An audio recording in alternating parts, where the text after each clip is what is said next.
السلام علیکم ورحمۃ اللہ وبرکاتہ۔ بسم اللہ الرحمن الرحیم وبہ نستعین والصلاة والسلام علی اشرف الانبیاء والمرسلین نبینا محمد وعلی آلہ وصحبہ اجمعین ومن تبعہم بإحسان الی یوم الدین وبعد۔ آج کے اس درس میں 8ویں ام المومنین حضرت جویریہ بنت حارث رضی اللہ تعالی عنہا کی سیرت کے حوالے سے کچھ باتیں رکھی جائیں گی۔ اللہ رب العالمین اسے نفع بخش بنائے اور لوگوں کی ہدایت و سعادت کا ذریعہ بنائے، آمین یا رب العالمین۔ حضرت جویریہ بنت حارث رضی اللہ تعالی عنہا قبیلہ بنو المصطلق سے تھیں اور یہ کافر تھیں۔ ان کے والد اور ان کا پورا علاقہ کافر تھا۔ سن 5 ہجری میں ان کے قبیلوں والوں نے یہ ارادہ کیا کہ ہم بھی اسلام کے خلاف لڑیں گے اور محمد سے مقابلہ کریں گے، اور یہ خبر، ان کا ارادہ نبی کریم صلی اللہ علیہ وسلم تک پہنچ گیا۔ جب نبی کریم صلی اللہ علیہ وسلم کے پاس ان کے ارادے اور ان کے عزائم پہنچے تو آپ نے بلا چوں چرا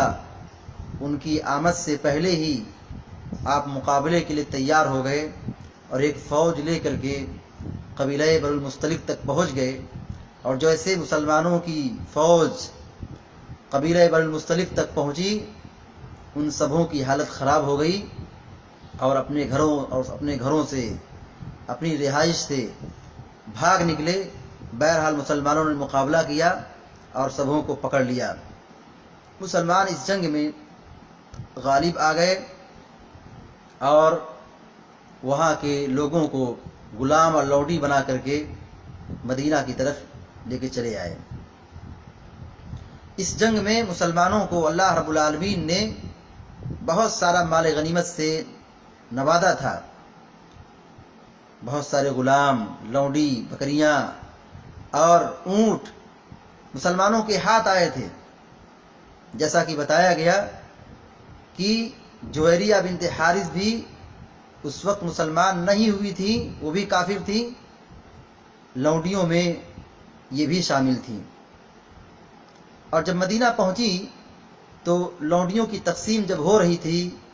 تو جویریہ بنت حارث رضی اللہ تعالی عنہا مدینہ کے معروف خطیب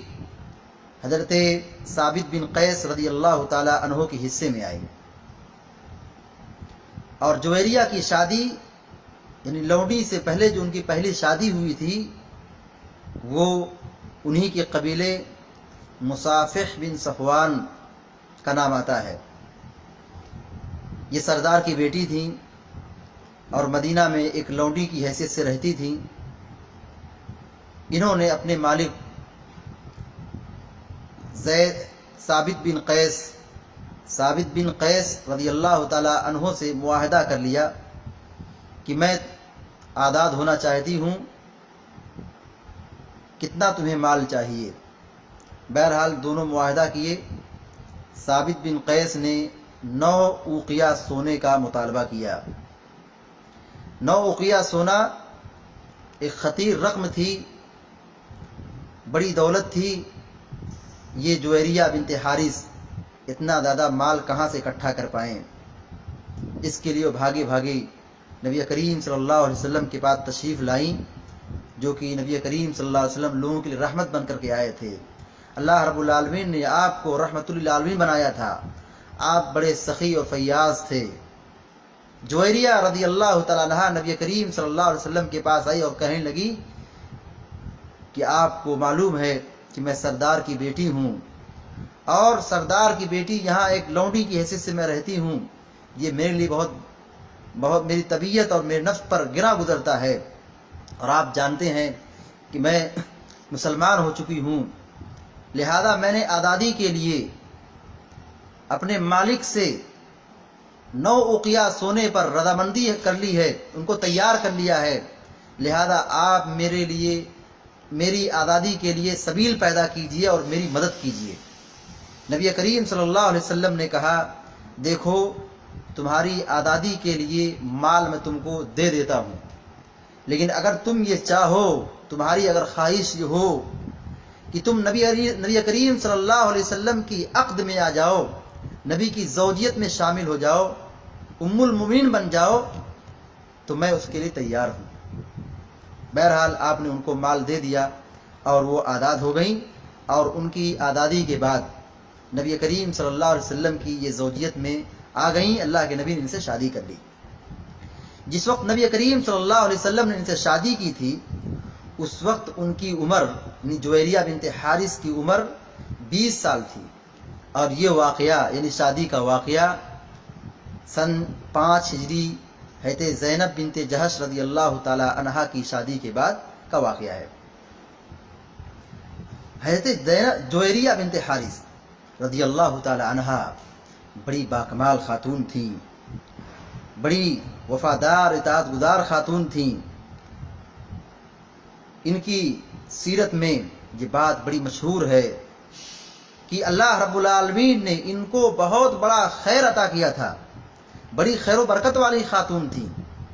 غور کیجئے، یہ نبی کریم صلی اللہ علیہ وسلم کی زوجہ بنی، ام المومنین بنی، جب سے ان کو امہات المومنین کا شرف حاصل ہو گیا۔ مدینہ کے وہ گھرانے، مدینہ کے وہ لوگ جن کے گھروں میں قبیلہ بنو المصطلق کے لوگ جو غلام اور لونڈی کی حیثیت میں مدینہ کے گھروں میں تھے، ان سبھوں نے، مدینہ کے سارے لوگوں نے صرف اس وجہ سے آزاد کر دیا اپنے غلاموں لونڈیوں کو کیونکہ اب جویریہ بنت حارث ام المومنین بن گئی ہیں، نبی کی بیوی بن گئی ہیں، لہذا اب ہماری غیرت کے خلاف ہے کہ ہم نبی کے سسرالی رشتوں کو، نبی علیہ الصلوۃ والسلام کے رشتہ داروں کو، جویریہ کے گھرانوں کو اپنے گھروں میں غلام اور لونڈی کی حیثیت سے رکھیں۔ ان کی شادی ہوئی نبی کریم صلی اللہ علیہ وسلم سے، اور مدینہ کے کتنے گھرانے تھے، سب گھرانے تھے جن کے گھروں میں جویریہ کے گاؤں اور قبیلے اور گھرانوں اور رشتہ داروں کے جو غلام اور لونڈی بنائے گئے تھے، سارے مسلمانوں نے اتفاقیہ طور پر، اجماعی طور پر، سب لوگوں نے اجتماعی طور پر اپنے غلاموں اور لونڈیوں کو آزاد کر دیا۔ اور اس حسن اخلاق کے نتیجے میں وہ سارے غلام اور لونڈی یہ غلامی سے آزاد ہوئے تھے، انسان بنے تھے، آزاد بنے تھے، اور وہ لوگ مشرف با اسلام ہو گئے اور جہنم کی آگ سے بھی آزاد ہو گئے۔ ایسے ان کو ایک خیر یہ بھی حاصل ہوا کہ ان کے نبی کریم صلی اللہ علیہ وسلم کی عقد میں اور نبی علیہ السلام کی زوجیت میں داخل ہونے کے بعد ان کے والد گرامی حارث بن ابی ضرار اپنے قبیلے سے مدینہ آئے، نبی کریم صلی اللہ علیہ وسلم سے ملاقات کی اور آپ کی نبوت کا اقرار کیا، اور وہ بھی مشرف با اسلام ہو گئے۔ حضرت حارث جو حضرت جویریہ کے والد گرامی ہیں، وہ بھی صحابہ اکرام کی فہرست میں داخل ہو گئے۔ یہ بڑی باکمال خاتون تھیں، ان کے اسلام لانے اور نبی کی عقد میں آنے کے نتیجے میں ان کو بڑا خیر حاصل ہوا، خیر کثیر حاصل ہوا، اور ان کی وجہ سے ان کے والد گرامی اسلام قبول کیے اور ان کے گاؤں والے بھی مسلمان ہو گئے۔ حضرت جویریہ بنت حارث رضی اللہ تعالی عنہا بڑی اطاعت گزار، بڑی صابرہ اور شاکرہ خاتون تھیں، اللہ رب العالمین کا بہت ذکر کرتی تھیں، اللہ تعالیٰ کی بڑی عبادت کرتی تھیں، بڑی صبر و تحمل والی خاتون تھیں، اللہ رب العالمین کا اتنا زیادہ ذکر کرتی تھیں۔ ان کا ایک واقعہ ہے کہ اللہ کے نبی فجر کے بعد ان کے پاس آئے، وہ ذکر و اذکار میں مشغول تھیں، آپ وہاں سے نکلے، اس کے بعد دوپہر میں ان کے پاس آئے، اس وقت بھی اللہ رب العالمین کو یاد کر رہی تھیں اور صبح سے دوپہر تک اللہ کے ذکر میں مشغول تھیں۔ پیارے نبی علیہ السلام نے جب ان کو دیکھا تو آپ نے کہا تم نے اتنا ذکر کیا ہے، میں نے صرف اتنا کہا ہے سبحان اللہ بحمدہ عدد خلقہ ورضا نفسہ وزنۃ عرشہ ومداد کلماتہ۔ اس ذکر کو میں نے 3 مرتبہ کہا ہے، اور اگر تمہارے اذکار کو تولا جائے اور میرے ذکر کو تولا جائے تو میرا یہ ذکر، چھوٹا سا ذکر، تمہارے اذکار پر بھاری پڑ جائے گا۔ یعنی میں نے جو اللہ رب العالمین کو یاد کیا ہے اور جس مبارک کلمات سے اللہ کو یاد کیا ہے وہ کلمات بہت ہی جامع ہیں، لہذا اس ذکر کی پابندی کرو۔ حضرت جویریہ بنت حارث رضی اللہ تعالیٰ عنہ